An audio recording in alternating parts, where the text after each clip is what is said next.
pour le retour de liquide, donc on est moins obligé en fait de mettre de gaine. Après, le guide de sécurité, je pense qu'il faut le garder de toute façon.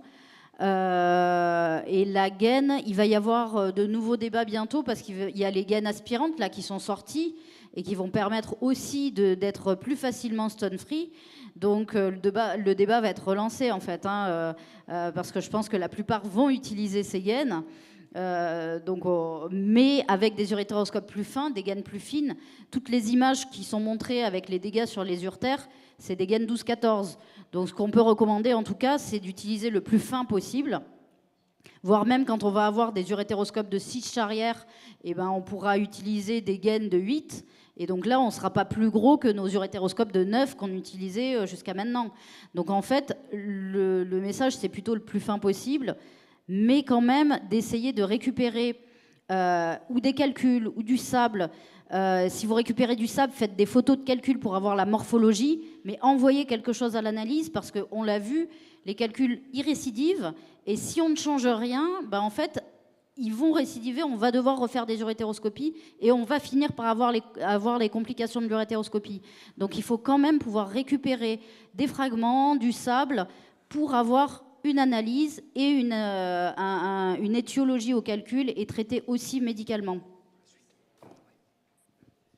Si je peux juste compléter une petite remarque. Je crois que les gaines ont été utilisées beaucoup parce qu'on avait des gros urétéroscopes. Et il est certain qu'avec des urétéroscopes beaucoup plus petits, la gaine est moins utile. Mais la gaine, elle permettait de rentrer des urétéroscopes charrière neufs, etc. Aujourd'hui, rentrer un gros urétéroscope sans gaine, je pense que c'est aller auprès de gros emmerdements. Mais Karim utilise des urétéroscopes tout petits qui sont à la taille, qui peuvent monter facilement. Voilà, la taille d'une double J. Et ensuite, il faut garder les guides. Karim, il a une très grosse expertise. Le guide, ça nous a tous sauvés. Enfin, je ne sais pas ce qu'en pensent ses collègues, mais le guide nous a régulièrement tous sauvé la mise sur pouvoir monter une double J ou une sonde urétérale en drainage et pouvoir laisser le malade en sécurité. Merci beaucoup Didier. On va pouvoir enchaîner avec le symposium Novartis, lors duquel on va aborder un sujet qui nous passionne depuis le début de cette formation et notamment la journée des jeunes, au cours de laquelle on a beaucoup échangé sur la TEP au PSMA. Et on va s'intéresser plus particulièrement à l'imagerie et aux thérapies qui ciblent le PSMA. Quels impacts dans la prise en charge des patients aujourd'hui et quelles perspectives pour demain? Et on a le plaisir d'avoir avec nous le Dr Aude Fléchon et le Dr Charles Merlin de Clermont-Ferrand, qui est donc en visio. Oui, ça, bonjour à tous. Bonjour Laure. Merci Gaëlle pour l'introduction. Oui, Charles Merlin sera en visio, donc il va vous faire sa présentation. Donc on va vous parler à la fois de l'imagerie, et ça sera Charles qui fera la présentation.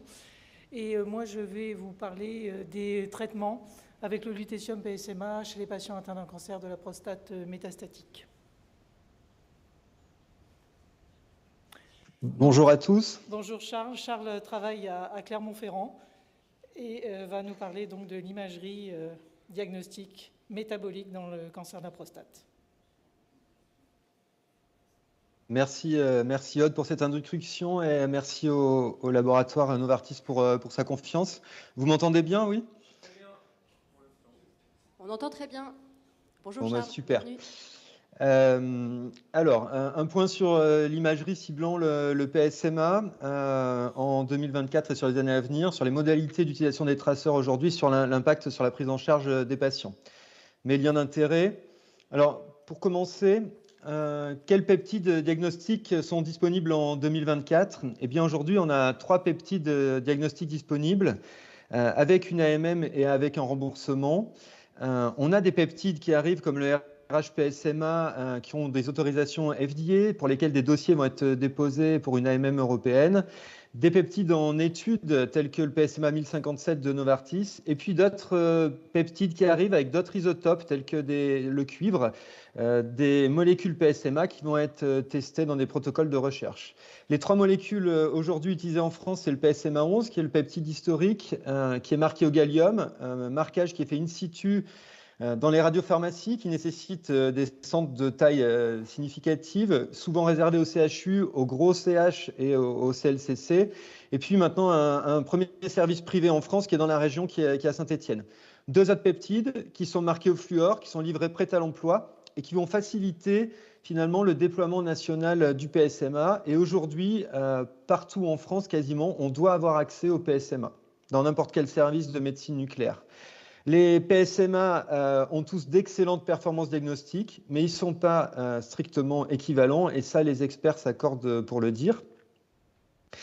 Une des différences va être la biodistribution, avec notamment un avantage pour le PSMA 1007 qui a une élimination urinaire qui est plus faible, qui va lui donner un avantage pour l'analyse de la loge prostatique, notamment chez les patients en récidive biochimique après prostatectomie radicale. On aura moins d'artefacts urinaires.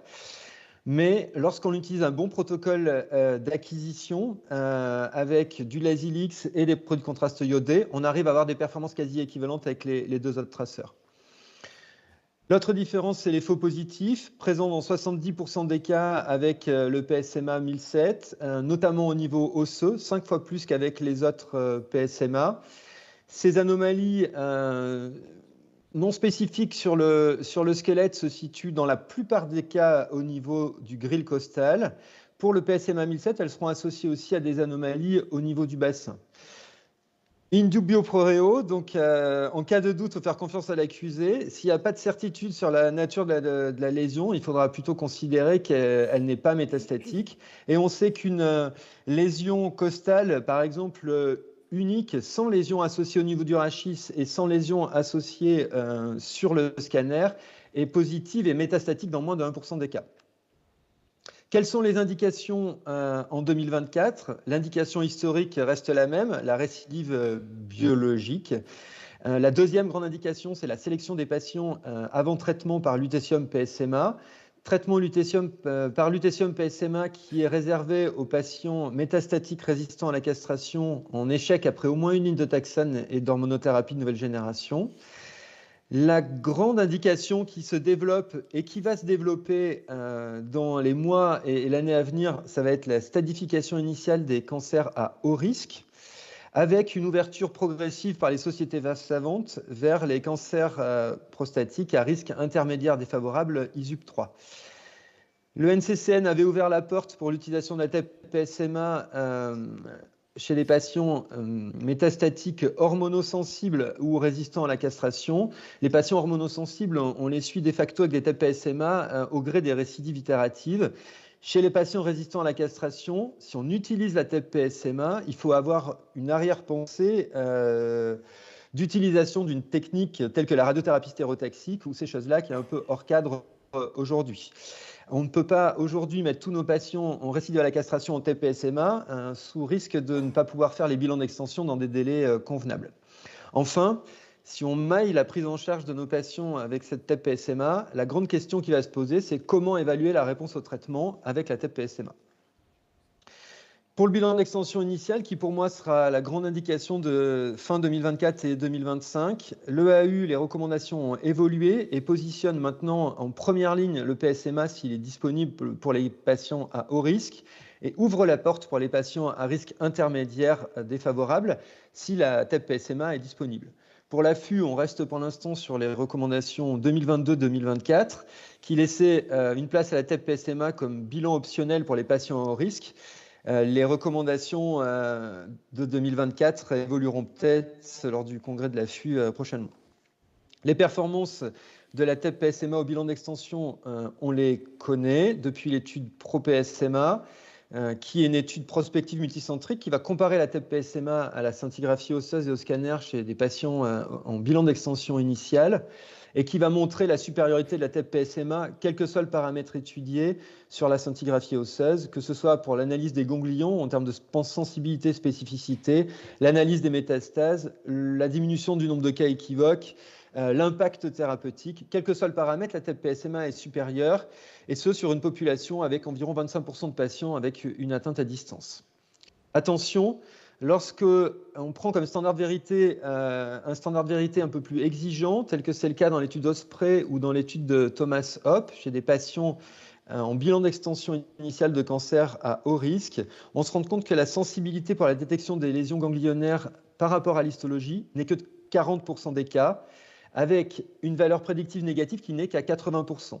Quand vous allez dire ma TEP est négative, dans 20% des cas, votre patient aura une atteinte ganglionnaire sous-jacente au curage.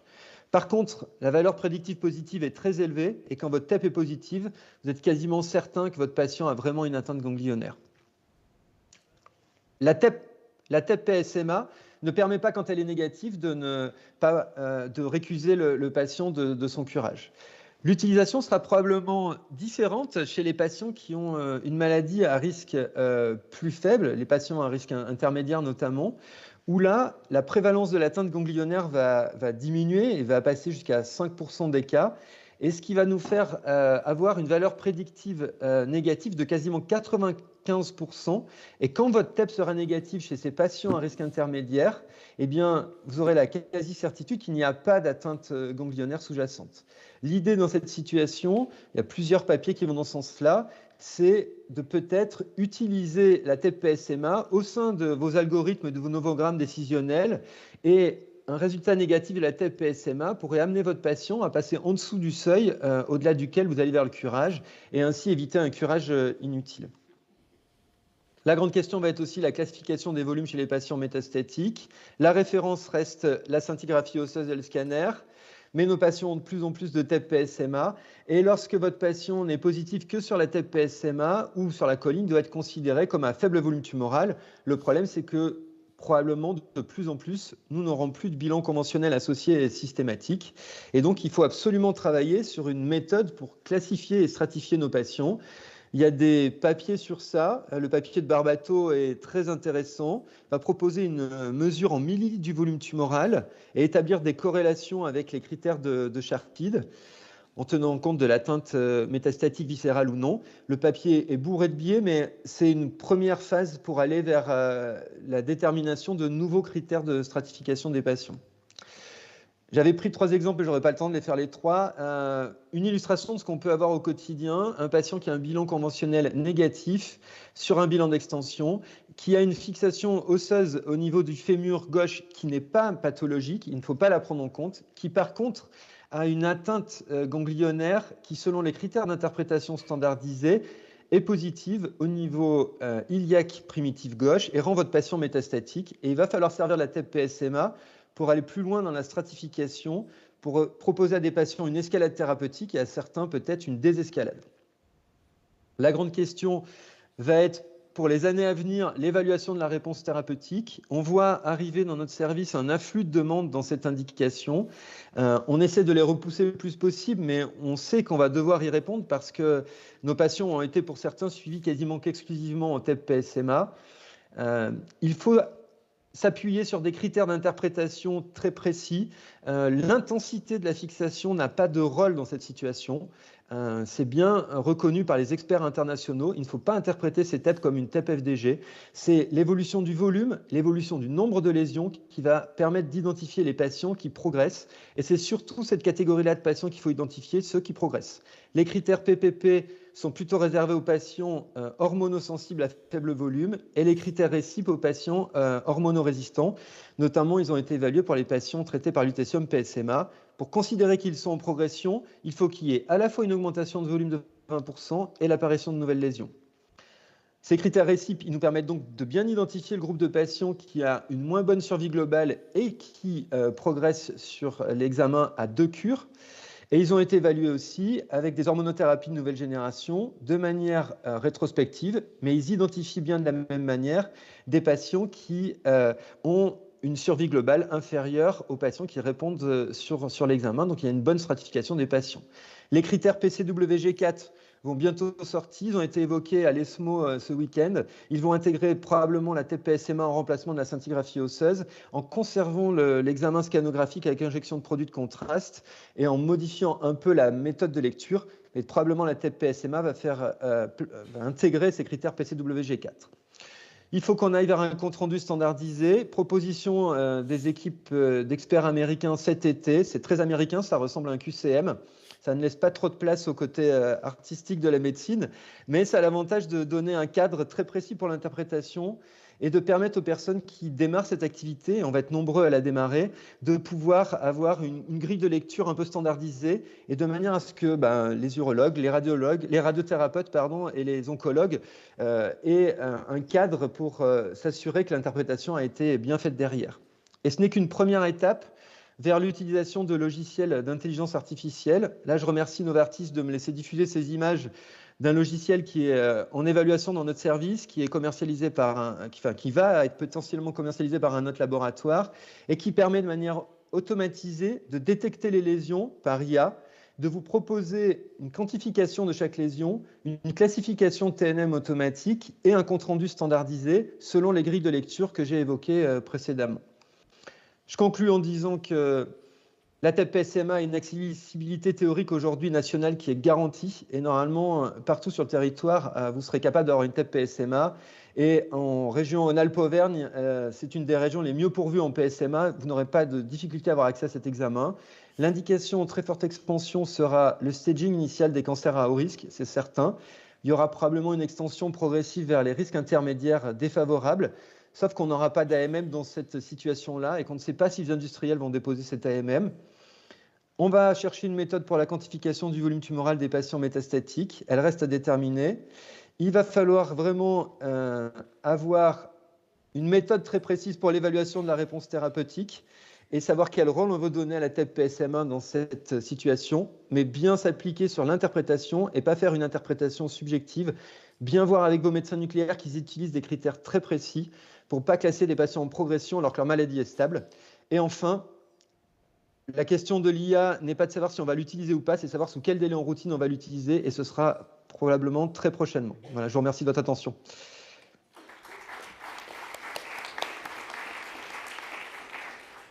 Merci Charles. Je te propose de rester avec nous. On fera les questions à la fin de ma présentation.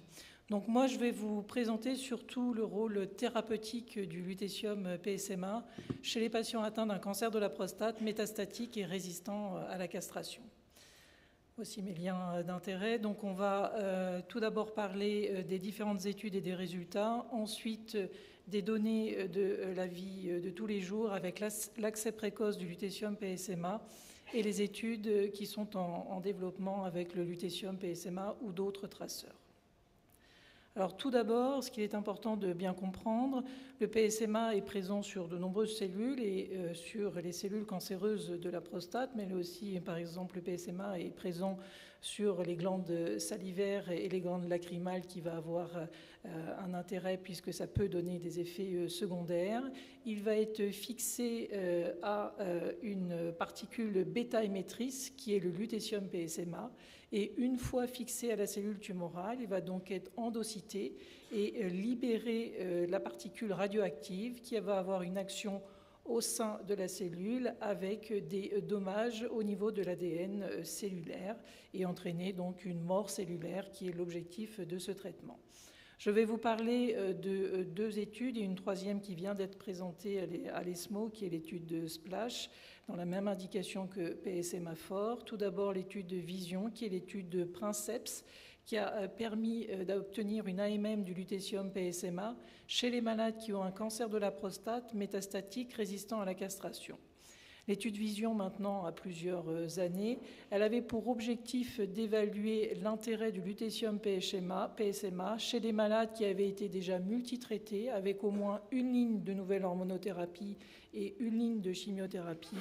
Les malades étaient randomisés 2 pour 1 pour un traitement de best supportive care qui pouvait être soit de la dexaméthasone, soit une nouvelle hormonothérapie. Et avec le lutécium PSMA, on avait la possibilité aussi d'associer une nouvelle hormonothérapie ou une corticothérapie. L'étude avait pour objectif 2 objectifs principaux, la survie globale et la survie sans progression radiologique. Alors, vous voyez à gauche les résultats de la survie globale. Ce traitement permet le lutécium PSMA d'avoir un bénéfice par rapport à un traitement de best supportive care chez les malades multitraités. Ce bénéfice est significatif et dans cette étude, les malades pouvaient recevoir jusqu'à 6 cycles de traitement. Il faut savoir que les cycles sont espacés toutes les 6 semaines.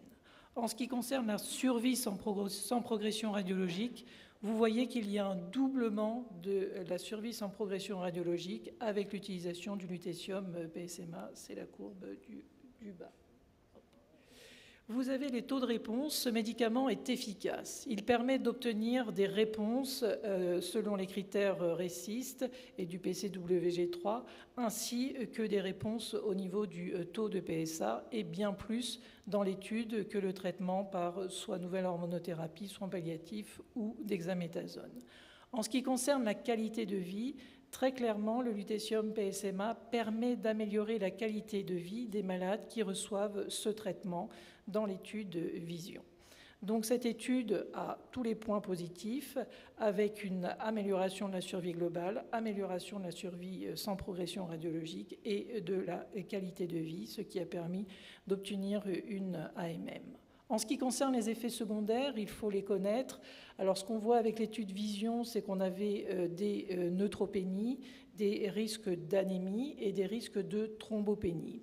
Les risques de thrombopénie sont de l'ordre de 17%, tout grade confondu, l'anémie 31%. Et on voit qu'au fil du temps, avec l'utilisation de ce traitement, plus on utilise tôt ce traitement, moins les toxicités hématologiques sont importantes. Et on a aussi une sécheresse buccale, comme je vous l'ai dit tout à l'heure, en raison de la fixation du traceur au niveau des glandes salivaires, et aussi une sécheresse oculaire qui est possible avec le traitement.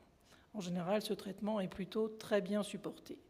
Étant donné l'efficacité en phase avancée, comme toutes les molécules en cancérologie, eh bien, les molécules remontent les situations évolutives des malades. Et là, le traitement par lutécium PSMA dans l'étude PSMA-FOR a été évalué chez des malades qui avaient reçu seulement une nouvelle ligne d'hormonothérapie. Ils n'avaient pas reçu de chimiothérapie et ils ont été randomisés pour recevoir du lutécium PSMA versus une autre nouvelle hormonothérapie, en sachant qu'ils en avaient déjà reçu une.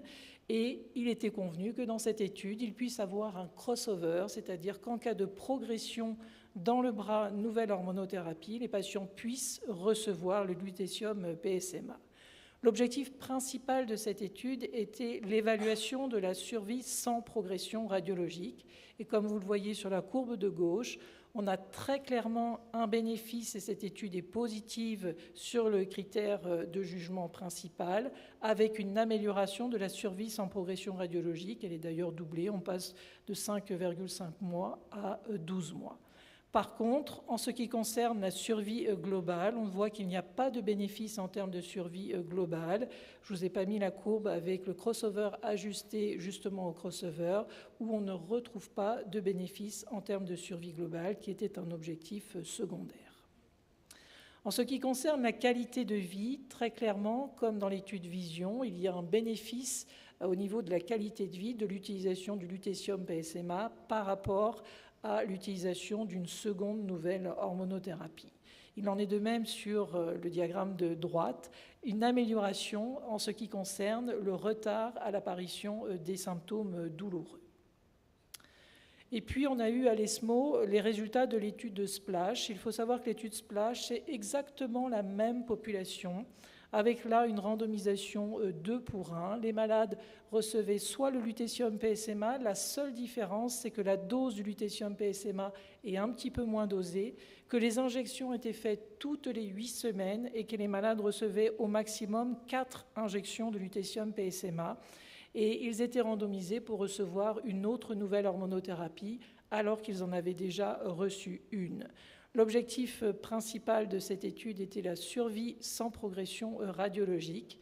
Et comme dans l'étude PSMA-FOR, on a un bénéfice à la survie sans progression radiologique avec un intervalle de temps qui est un petit peu moins important que dans l'étude de PSMA-FOR. Et en ce qui concerne la survie globale, on est pour l'instant en analyse intermédiaire, mais on voit que les courbes sont tout à fait superposables comme l'étude PSMA-FOR et que vraisemblablement, nous n'aurons pas de bénéfice non plus dans cette étude de l'utilisation du lutécium PSMA selon un schéma un petit peu différent. Alors, l'accès précoce, je vais vous en parler, je vais vous montrer plusieurs diapositives. L'accès précoce, aujourd'hui, est disponible en France depuis décembre 2021.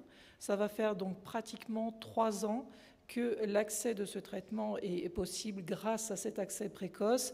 Il faut savoir qu'aujourd'hui, on a de plus en plus de molécules qui sont en accès précoce avec des durées de plus en plus longues. C'est assez exceptionnel d'avoir comme ça des durées de plus de 2 ans de ces molécules, en attendant bien sûr le prix du remboursement du médicament. Au total, là où l'analyse avait été faite, tout d'abord en octobre 2023, il y avait 1340 malades qui avaient été inclus et l'analyse avait porté sur l'efficacité sur un peu moins de 700 malades. Là, vous avez la répartition en France des traitements qui ont été réalisés jusqu'en octobre 2023. Vous voyez effectivement que la région Rhône-Alpes est la région où l'accès au traitement est le plus facile, avec la région du Grand Est, la région aussi de Nantes et la région Occitanie. On voit par contre que certaines régions sont sous-dotées, comme la région parisienne où il y a la plus grande majorité de malades dans cette région, où en fait très peu de malades ont été traités, ainsi que par exemple en Bourgogne. Ce que l'on observe au cours du temps, c'est qu'il y a une augmentation des centres qui peuvent permettre le traitement de ces malades. On est passé de 32 centres en octobre 2023 à actuellement plus de 45 centres qui peuvent traiter les malades, donc une ouverture, ça continue de s'améliorer. Et jusqu'à maintenant, 2500 patients ont été traités par lutetium PSMA dans la situation de l'étude Vision, c'est-à-dire des malades métastatiques, résistants à la castration, déjà pré-traités par une nouvelle hormonothérapie et une ligne de chimiothérapie, le plus souvent par docétaxel. Alors, qu'est-ce qu'on observe de cette population dans l'accès précoce par rapport à l'étude Vision? Eh bien, c'est que la population est un petit peu plus âgée, la population a un petit peu plus de métastases ganglionnaires, la population est moins traitée en association par une nouvelle hormonothérapie et la population avait été plus traitée tout d'abord au début de l'accès précoce et avec le temps, on observe qu'aujourd'hui, les malades reçoivent un petit peu moins de 2 lignes de chimiothérapie, plutôt une, et une seule nouvelle hormonothérapie. Et on sait que dans ces situations, la tolérance du traitement est meilleure. Il y a un point important que vous devez savoir et ne jamais se précipiter. Lorsque vous faites un premier traitement par lutetium PSMA, vous pouvez avoir un flare-up, comme on peut avoir avec l'hormonothérapie, une augmentation du PSA, à peu près pour 20% des malades. Et il est important d'attendre au moins le 2e cycle pour voir comment évolue le malade et surtout sa situation. On sait que dans 45% des cas, finalement, il va répondre, que dans 26% des cas, la maladie va être stabilisée, et pour 28% des malades, on a réellement une progression. Donc la clinique est aussi importante. Un malade qui a un PSA qui augmente de façon très rapide avec un malade très symptomatique, il y a quand même un risque que la maladie soit progressive. Par contre, un malade qui a une augmentation du PSA sans symptômes, il ne faut jamais se précipiter pour arrêter le traitement et il faut se donner au moins le temps de 2 injections et de réaliser un nouveau bilan. En ce qui concerne les résultats d'efficacité, alors on a des résultats pas très forcément précis, mais on sait que plus de 50% des malades vont être améliorés, une stabilisation chez 44% des malades, et en fait très peu de malades vont progresser sous traitement. En ce qui concerne le PSA, eh bien, on voit que 68% des malades vont avoir une baisse du PSA, 18% une augmentation, une stabilisation chez 12% des malades.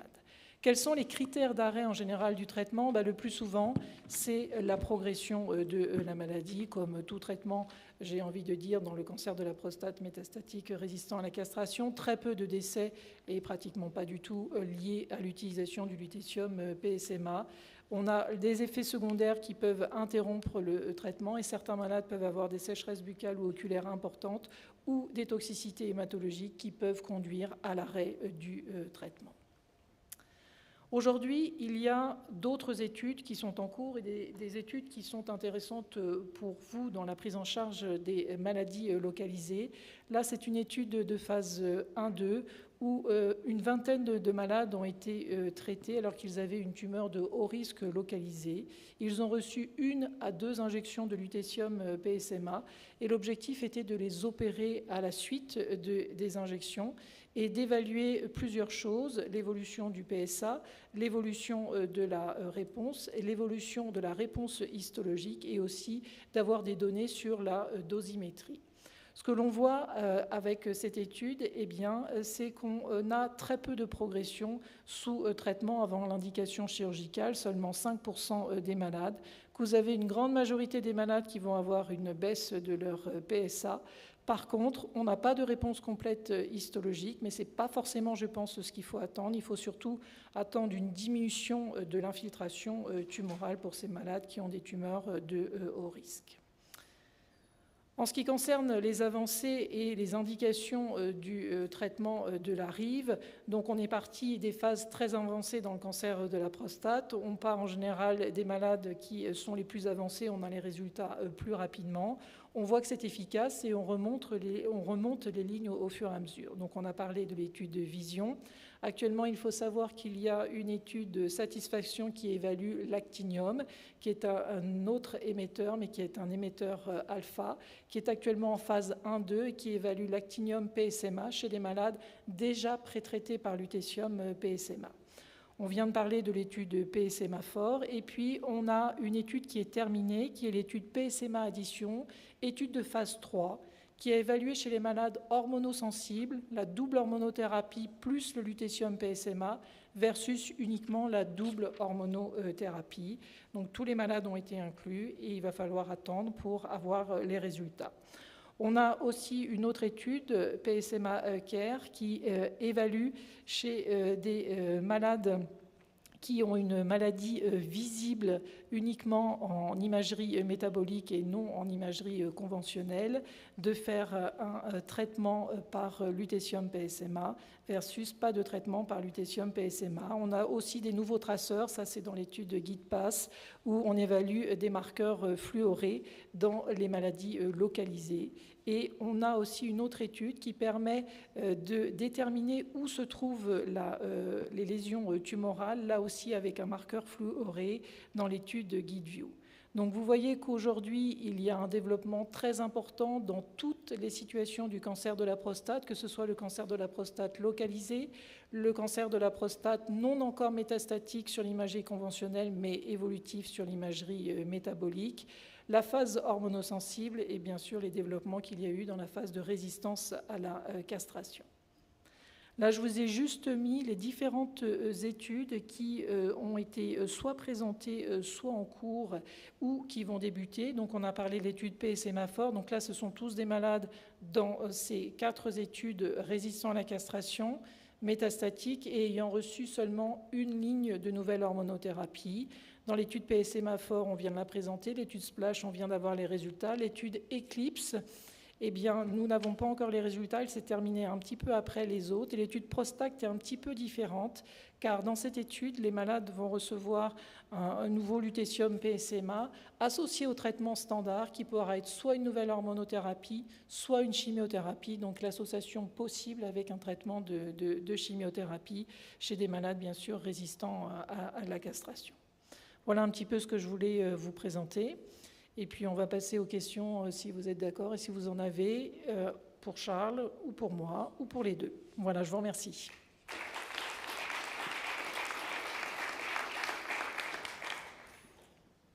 Merci beaucoup pour ces 2 très belles présentations. On voit qu'effectivement, la région Rhône-Alpes en a été manifestement très en avance, ou en tout cas, les médecins nucléaires ont été très efficaces pour commencer à traiter les patients. Qu'est-ce qui explique ça et comment on peut imaginer étendre ces résultats à l'ensemble du territoire français ? Alors, je pense qu'il y a un certain dynamisme de certains médecins nucléaires, que ce soit avec Charles, par exemple, à Clermont-Ferrand, que ce soit au CHU de Lyon ou au centre Léon-Bérard, que ce soit aussi à Grenoble, et puis aussi des structures d'hôpitaux généraux qui ont développé aussi ces traitements avec un dynamisme important dans la région. Je pense que Charles pourrait nous dire un petit peu comment vous travaillez en région Rhône-Alpes et ce qui a peut-être permis aussi d'aller plus vite que les autres.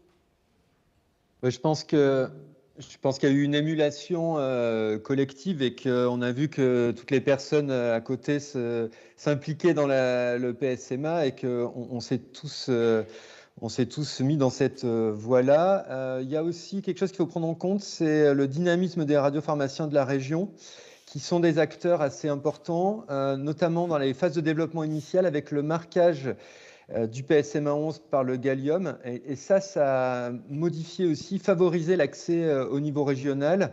Et ça nous a tous tirés vers le haut en tant que médecins nucléaires.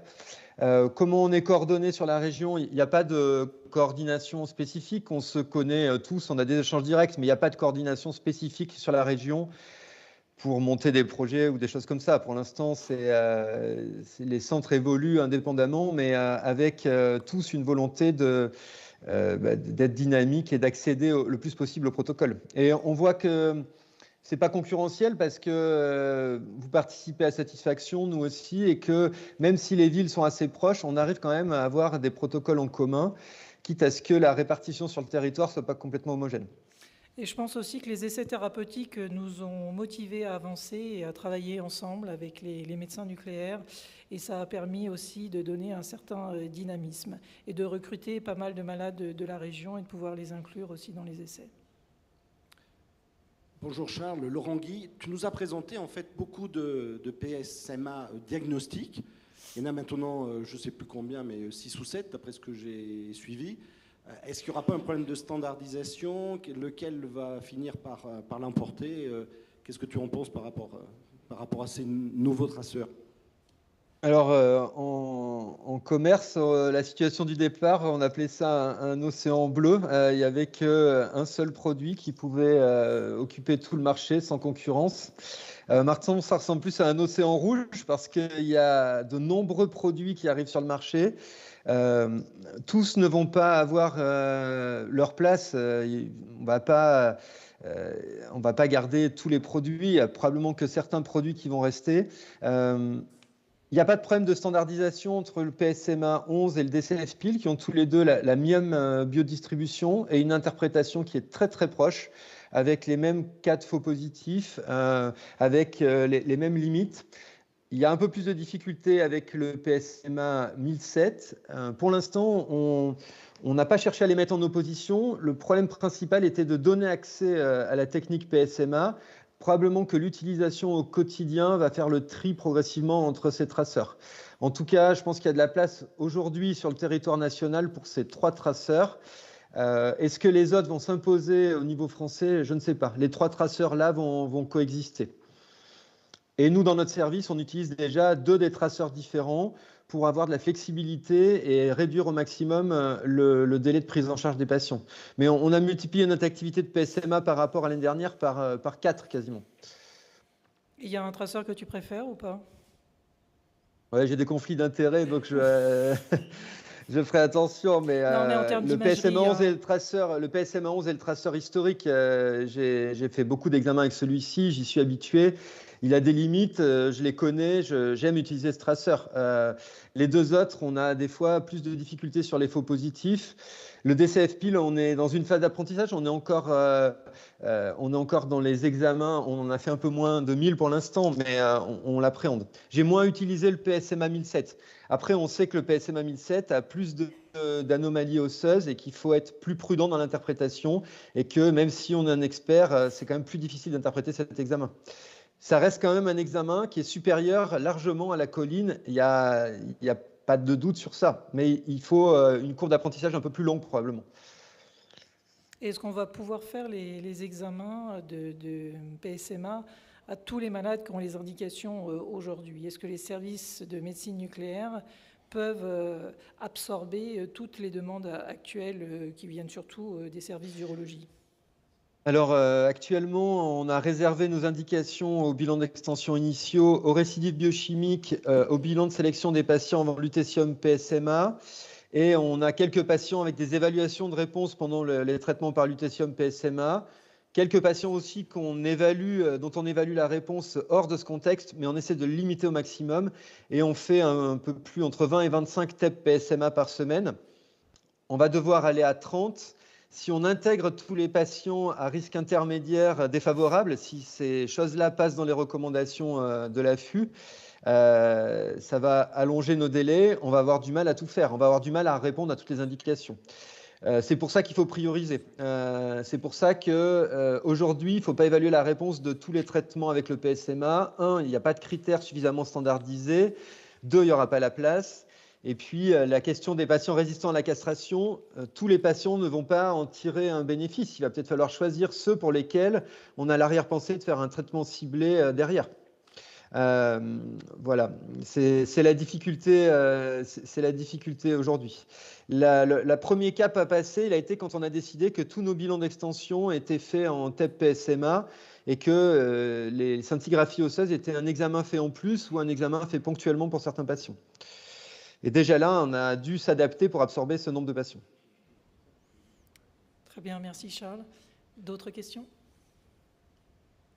Est-ce qu'il y a d'autres questions dans la salle? Effectivement, non. Eh bien, il me reste à vous remercier. Merci. Merci Charles. Merci Aude. Merci. On va faire une petite pause d'un quart d'heure et on se retrouve de nouveau ici dans 15 minutes. Il faut qu'on soit bien à l'heure pour la suite.